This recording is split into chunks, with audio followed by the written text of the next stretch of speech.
di channel saya kali ini.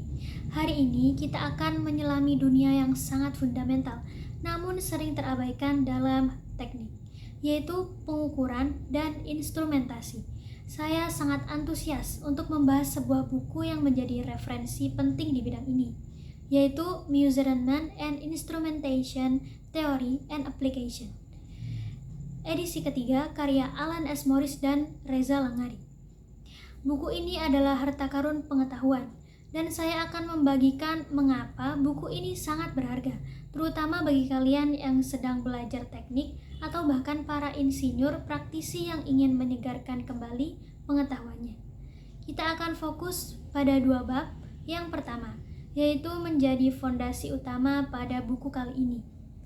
Yaitu yang pertama, mengapa pengukuran itu penting? Sebelum kita masuk ke detail buku kali ini, mari kita renungkan sejenak. Seberapa penting sih pengukuran itu? Buku ini dengan jelas menyatakan bahwa pengukuran adalah inti dari hampir semua aktivitas domestik dan industri. Bayangkan, tanpa pengukuran yang akurat, bagaimana kita bisa berdagang dengan adil, mengendalikan proses industri yang kompleks, atau bahkan memastikan keamanan dalam aplikasi medis dan militer? Nah, Morris dan Langari menekankan bahwa seringkali bagian pengukuran ini terabaikan.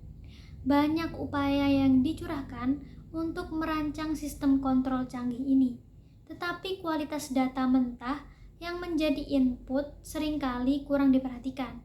Padahal, sistem kontrol tidak akan pernah mencapai potensi sepenuhnya jika data inputnya tidak akurat.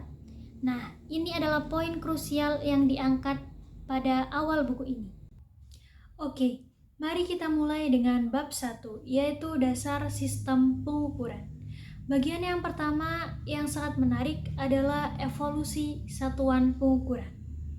Dulu, pengukuran sangat primitif, menggunakan bagian tubuh seperti tangan, kaki, hasta. Tentu saja ini tidak presisi, karena bervariasi dari satu orang ke orang lainnya. Buku ini menjelaskan bagaimana kita bergerak menuju satuan yang lebih akurat, seperti sistem imperial, yaitu yard, kaki, ataupun inci. Dan kemudian sistem metrik, meter, sentimeter, ataupun milimeter, yang lebih digunakan mudah karena berbasis faktor 10. Puncaknya adalah sistem satuan internasional ataupun yang disebut dengan SI. Buku ini menyajikan tabel lengkap suatu dasar SI seperti meter, kilogram, second, ampere, Kelvin, mol, dan kandela. Ada juga satuan tambahan seperti radian, steraradian, serta satuan turunan seperti Newton, Pascal, Joule, Watt, dan lain-lain. Ini adalah fondasi yang sangat penting memahami bagaimana satuan ini didefinisikan dan berevolusi membantu kita menghargai presisi yang kita miliki saat ini. Yang selanjutnya yaitu di bab 1 kita masuk ke jantungnya, desain sistem pengukuran. Buku ini memecahkan sistem pengukuran menjadi beberapa elemen terpisah yang bekerja sama. Mari kita bahas satu persatu. Yaitu yang pertama, sensor primer. Ini adalah elemen pertama dalam setiap sistem pengukuran. Sensor ini menghasilkan output yang merupakan fungsi dari besaran yang akan diukur atau yang disebut dengan measurement. Untuk sebagian besar sensor, fungsi ini setidaknya mendekati linear. Contohnya adalah termometer cairan dalam gelas, yaitu yang selanjutnya termokopel atau yang disebut dengan pengukuran regangan. Yang selanjutnya yaitu sensor sekunder. Satu atau lebih sensor sekunder diperlukan jika karakteristik sensor primer dipengaruhi oleh kondisi lingkungan. Tempat sensor primer beroperasi, sensor sekunder ini mengukur kondisi lingkungan dan memungkinkan koreksi yang tepat terhadap hasil pengukuran yang diberikan oleh sensor primer. Koreksi ini dilakukan secara otomatis pada sensor cerdas. Lalu yang selanjutnya, elemen konversi variabel. Elemen ini diperlukan ketika variabel output transducer primer berada dalam bentuk yang tidak nyaman dan harus dikonversi ke bentuk yang lebih nyaman. Misalnya, pengukuran regangan memiliki output berupa resistansi yang bervariasi. Perubahan resistansi tidak mudah diukur, sehingga diubah menjadi perubahan tegangan oleh rangkaian jembatan, yang merupakan contoh umum elemen konversi. Dalam beberapa kasus, sensor utama dan elemen konversi digabung dan komunikasi ini dikenal sebagai transducer. Yang selanjutnya yaitu pemrosesan sinyal. Elemen pemrosesan sinyal berfungsi untuk meningkatkan kualitas keluaran sistem pengukuran. Jenis elemen pemrosesan sinyal yang sangat umum adalah penguat elektronik yang memperkuat keluaran transducer primer atau elemen konversi sehingga meningkatkan sensitivitas dan resolusi pengukuran. Elemen ini sangat penting ketika transducer primer memiliki keluaran yang rendah, seperti termokouple yang hanya memiliki keluaran beberapa milivolt.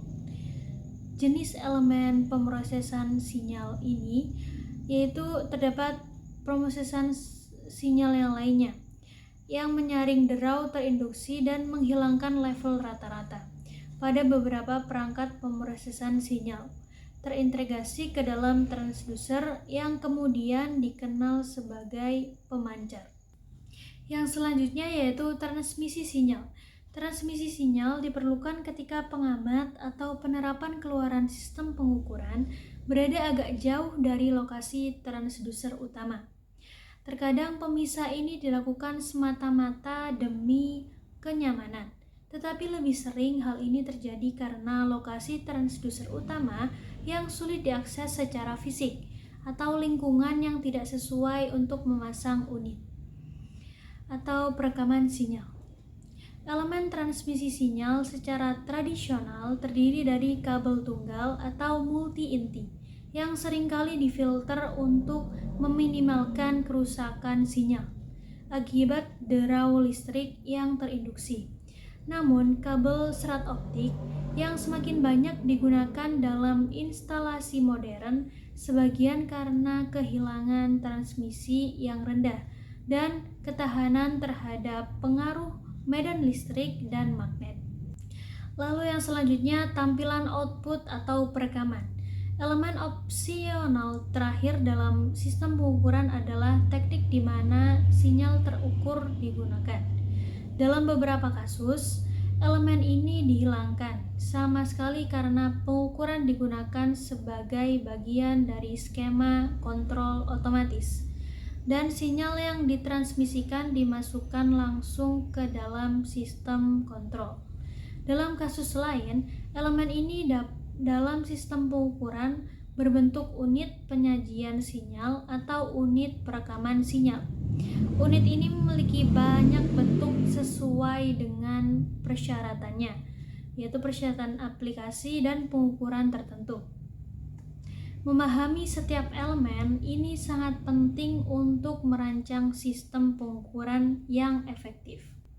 Nah, selanjutnya bab 1 pemilihan alat ukur yang tepat dan aplikasi sistem pengukuran. Bagian penting lain di bab 1 adalah bagaimana memilih instrumen yang tepat. Ini bukan hanya soal harga. Kita harus mempertimbangkan karakter yang dibutuhkan, seperti akurasi pengukuran, resolusi, sensitivitas, dan kinerja dinamis yang diinginkan. Penting juga untuk mengetahui kondisi lingkungan di mana instrumen tersebut akan digunakan, karena beberapa kondisi akan langsung menghilangkan kemungkinan penggunaan jenis instrumen tertentu atau akan menciptakan persyaratan untuk perlindungan instrumen yang mahal. Buku ini mengingatkan kita bahwa biaya awal seringkali bukan satu-satunya faktor. Daya tahan, Kemudahan perawatan dan konstanan kinerja juga sangat penting, karena instrumen yang dipilih seringkali harus mampu beroperasi dalam jangka waktu lama, tanpa penurunan kinerja dan memerlukan biaya perawatan yang mahal. Memiliki instrumen dengan karakteristik yang lebih unggul dari yang dibutuhkan hanya berarti membayar lebih dari yang diperlukan untuk tingkat kinerja yang lebih tinggi dari yang dibutuhkan. Terakhir, yaitu dari bab 1 membahas 3 area aplikasi utama sistem pengukuran. Yang pertama yaitu pengaturan perdagangan. Ini adalah penggunaan instrumen yang mengukur besaran fisis seperti panjang, volume, dan massa dalam satuan standar untuk memastikan pertukaran yang adil. Yang kedua yaitu fungsi pemantauan. Alat ini menyediakan informasi yang memungkinkan manusia untuk mengambil tindakan yang ditentukan. Contohnya, tukang kebun menggunakan termometer untuk menentukan apakah ia harus menyalakan pemanas di rumah kacanya atau membuka jendela jika terlalu panas. Ini juga penting untuk mengkalibrasi instrumen yang digunakan dalam sistem kendali. Lalu yang ketiga, sistem kontrol umpan balik otomatis. Ini adalah area aplikasi ketiga dari sistem pengukuran. Instrumen mengukur variabel proses, membandingkannya dengan nilai referensi, dan selisihnya diterapkan sebagai sinyal kesalahan untuk mengendalikan proses. Akurasi dan revolusi instrumen ukur yang digunakan dalam setiap sistem kendali umpan balik sangat penting bagi kualitas kendali yang dicapai. Akurasi dan revolusi yang digunakan untuk mengendalikan variabel keluaran suatu proses tidak akan pernah lebih baik daripada akurasi dan revolusinya. Revolusi instrumen ukur yang digunakan. Setelah memahami dasar-dasar sistem pengukuran, kita akan beralih ke bab 2 yaitu jenis instrumen dan karakteristik kinerja. Bab ini adalah kunci untuk benar-benar bisa memilih dan menggunakan instrumen dengan bijak. Kita akan memilah dan melihat bagaimana instrumen diklasifikasikan dan yang terpenting, atribut apa saja yang menentukan kinerja mereka. Memahami karakteristik ini akan membantu kita menghindari kesalahan umum dan memastikan sistem pengukuran kita bekerja optimal. Bab 2, klasifikasi instrumen. Buku ini mengklasifikasikan instrumen berdasarkan beberapa kriteria, yaitu yang pertama, instrumen aktif dan pasif. Instrumen pasif seperti pengukuran tekanan Bourdon, energinya sepenuhnya berasal dari besaran yang diukur, tidak akan memasukkan energi lain ke sistem. Sebaliknya, instrumen aktif seperti indikator level tangki, bahan bakar tipe pelampung, menggunakan sumber daya eksternal, biasanya listrik, yang dimodulasi oleh beberapa ukuran. Instrumen aktif umumnya menawarkan resolusi pengukuran yang lebih tinggi, sementara instrumen pasif lebih sederhana dan lebih murah. Yang selanjutnya yaitu instrumen tipe 0 dan tipe defleksi. Instrumen tipe defleksi seperti pengukuran tekanan sederhana, menampilkan nilai melalui pergerakan jarum. Instrumen tipe 0 seperti pengukuran tekanan berat mati, memerlukan penyesuaian hingga mencapai tingkat datum atau titik 0. Instrumen tipe 0 umumnya lebih akurat dan lebih disukai untuk tugas kalibrasi. Meskipun instrumen tipe defleksi lebih praktis untuk penggunaan rutin. Yang selanjutnya yaitu instrumen analog dan digital. Instrumen analog menghasilkan keluaran yang bervariasi secara terus-menerus, seiring dengan perubahan kuantitas yang diukur, seperti termometer cairan dalam gelas. Instrumen digital memiliki keluaran yang lebih bervariasi dalam langkah-langkah diskrit, seperti penghitungan putaran. Instrumen digital sangat menguntungkan dalam aplikasi sistem kontrol otomatis karena dapat dihubungkan langsung ke komputer, menghindari kebutuhan dan kelemahan konverter analog ke digital. Yang selanjutnya lagi yaitu instrumen indikasi dan instrumen dengan output sinyal. Instrumen indikasi hanya memberikan indikasi audio atau visual mengenai besarnya kuantitas fisik yang diukur seperti timbangan kamar mandi. Instrumen dengan output sinyal memberikan keluaran dalam bentuk sinyal. Pengukuran misalnya tegangan listrik yang besarnya proporsional dengan kuantitas yang diukur dan umumnya digunakan sebagai bagian dari sistem kontrol atau untuk perekaman data. Yang selanjutnya yaitu instrumen pintar dan non-pintar. Munculnya mikroprosesor telah menciptakan pembagian baru ini. Instrumen pintar menggunakan mikroprosesor untuk pemrosesan data, kalibrasi otomatis, dan fungsi cerdas lainnya, mendominasi sebagian besar aplikasi pengukuran pada modern kali ini. Instrumen non-pintar tidak menggunakan mikroprosesor. Setiap klasifikasi ini memiliki implikasi pada biaya, akurasi, dan aplikasi instrumen. Bab 2, karakteristik statis instrumen. Ini adalah bagian yang sangat penting. Karakteristik statis menggambarkan kinerja instrumen dalam kondisi tunak, yaitu ketika nilai pengukuran output telah stabil pada pembacaan konstan. Definisikan beberapa yang utama. Yang selanjutnya yaitu akurasi dan ketidakakuratan. Ketidakpastian pengukuran. Akurasi adalah ukuran seberapa dekat hasil pembacaan instrumen dengan nilai yang sebenarnya. Dalam praktiknya, nilai ketidakakuratan atau ketidakpastian pengukuran lebih umum dikutip seringkali sebagai persentase dari pembacaan skala penuh. Penting untuk memilih rentang instrumen yang sesuai dengan sebaran nilai yang diukur agar akurasi terbaik dan dapat dipertahankan. Yang selanjutnya yaitu presisi atau pengulangan reproduksibilitas. Presisi adalah istilah yang menggambarkan derajat kebebasan instrumen dari kesalahan acak.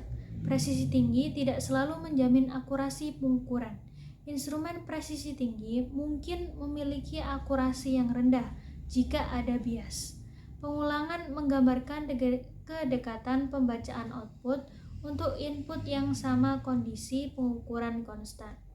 Sedangkan reproduksibilitas untuk input yang sama ketika kondisi pengukuran bervariasi.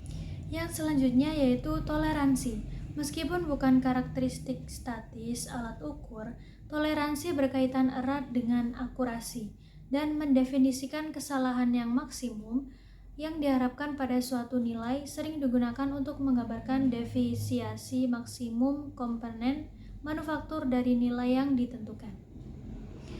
Lalu yang selanjutnya lagi yaitu rentang atau range. Rentang suatu instrumen menentukan nilai minimum dan maksimum suatu kuantitas yang dirancang untuk diukur oleh instrumen tersebut. Lalu yaitu ambang batas atau threshold. Jika input ke instrumen ditingkatkan secara bertahap dari 0, input tersebut harus mencapai tingkat minimum tertentu sebelum perubahan pembacaan output instrumen cukup besar untuk dideteksi. Tingkat input minimum ini dikenal sebagai ambang batas instrumen. Contohnya speedometer mobil yang memiliki ambang batas sekitar 15 mil per jam. Yang selanjutnya yaitu resolusi. Resolusi adalah batas besarnya perubahan kuantitas terukur yang masukannya menghasilkan perubahan yang dapat diamati pada keluaran instrumen. Ini dipengaruhi oleh seberapa halus skala keluarannya dibagi. Yang selanjutnya yaitu linearitas. Biasanya diinginkan agar pembaca keluaran instrumen bersifat linear, yaitu sebanding dengan kuantitas yang diukur. Non-linearitas didefinisikan sebagai defisiasi maksimum dari setiap pembacaan keluaran dari garis lurus yang paling sesuai. Yang selanjutnya yaitu sensitivitas pengukuran. Sensitivitas pengukuran adalah ukuran perubahan keluaran instrumen yang terjadi ketika besaran yang diukur berubah sebesar nilai tertentu. Dengan demikian, sensitivitas adalah rasio perubahan output terhadap perubahan input atau kemiringan garis karakteristik output input. Lalu yang selanjutnya yaitu sensitivitas terhadap gangguan, zero drift atau sensitivity drift. Semua kalibrasi dan spesifikasi instrumen hanya valid dalam kondisi lingkungan terkendali. Variasi suhu ambien, tekanan, dan lain-lain dapat mengubah karakteristik instrumen. Perubahan lingkungan tersebut mempengaruhi instrumen dalam dua cara utama, yaitu penyimpangan nol, zero drift, dan penyimpangan sensitivitas, yaitu sensitivity drift. Penyimpangan nol adalah kesalahan konstan yang terjadi di seluruh rentang pengukuran, sedangkan penyimpangan sensitif mendefinisikannya dengan besarnya variasi sensitif pengukuran seiring dengan perubahan kondisi lingkungan. Yang selanjutnya lagi yaitu histeresis. Histeresis adalah ketidaksesuaian antara kurva pemuatan dan pembongkaran pada karakteristik output instrumen. Ini yang paling umum ditemukan pada instrumen yang mengandung pegas atau mengalami gaya gesek yang bervariasi, atau pada instrumen dengan lilitan listrik di sekitar inti besi karena histeresis magnetik. Yang selanjutnya yaitu ruang mati atau dead space. Ruang mati didefinisikan sebagai rentang nilai masukan yang berbeda di mana nilai keluaran tidak berubah. Setiap instrumen yang menunjukkan histeresis juga menunjukkan ruang mati, tetapi beberapa instrumen yang tidak mengalami histeresis signifikan masih dapat menunjukkan ruang mati, misalnya karena backlash. Memahami semua karakteristik ini memungkinkan kita untuk mengevaluasi dan memilih instrumen dengan tepat untuk aplikasi yang spesifik. Yang selanjutnya yaitu karakteristik dinamis dan instrumen kebutuhan kalibrasi. Selain statis, ada juga karakteristik dinamis yang menggambarkan perilaku instrumen antara waktu ketika besaran terukur yang berubah nilai dan ketika keluaran instrumen mencapai nilai tetap sebagai respon. Buku ini membahas 3 jenis utama, yaitu yang pertama, instrumen orde 0. Instrumen ini memiliki respon yang instan. Setelah terjadi perubahan langkah pada besaran yang diukur, keluaran instrumen segera bergerak ke nilai baru pada saat yang sama.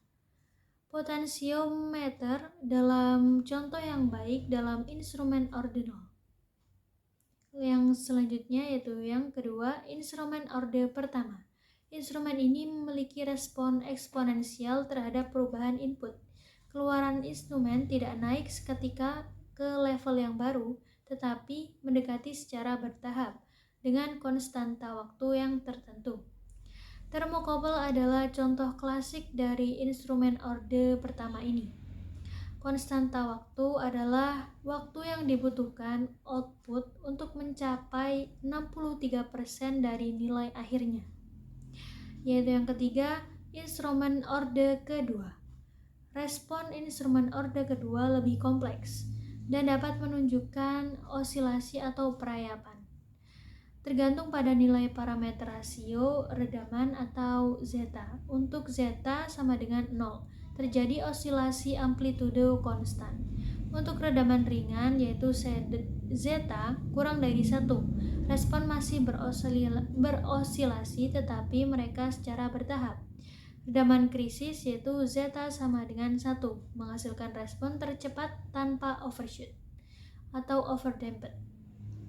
Zeta lebih dari 1 menyebabkan output merayap perlahan. Dalam desain instrumen orde kedua, target umum adalah rasio redaman sekitar 0,707 atau redaman krisis, respon cepat tanpa osilasi yang berlebihan. Penting untuk diingat bahwa semua karakteristik ini hanya berlaku jika instrumen sudah dikalibrasi. Kalibrasi adalah proses penyesuaian instrumen agar sesuai dengan spesifikasi yang standar. Umumnya, instrumen baru dikalibrasi oleh produsen, namun selama penggunaan perilakunya akan tetap bertahap menyimpan dari spesifikasi yang ditetapkan. Karena berbagai alasan, termasuk keausan mekanis dan pengaruh kotoran seperti debu, asap, serta bahan kimia di lingkungan pengoperasiannya. Ketika penyimpangan ini mencapai jumlah yang tidak dapat diterima, instrumen perlu dikalibrasi ulang kembali seperti spesifikasi standar. Ini adalah siklus yang penting dalam menjaga kualitas pengukuran. Baik, teman-teman, dari pembahasan bab 1 dan bab 2 ini kita sudah mendapatkan gambaran yang cukup jelas mengenai dasar-dasar pengukuran dan instrumentasi. Pada bab ke-1 ini kita belajar tentang pentingnya standar pengukuran, bagaimana satuan berkembang dari sistem barter hingga menjadi SI yang kita gunakan sekarang. Kita juga membahas elemen-elemen penting dalam sistem pengukuran, mulai dari sensor, konversi sinyal, pemrosesan, hingga tampilan hasil.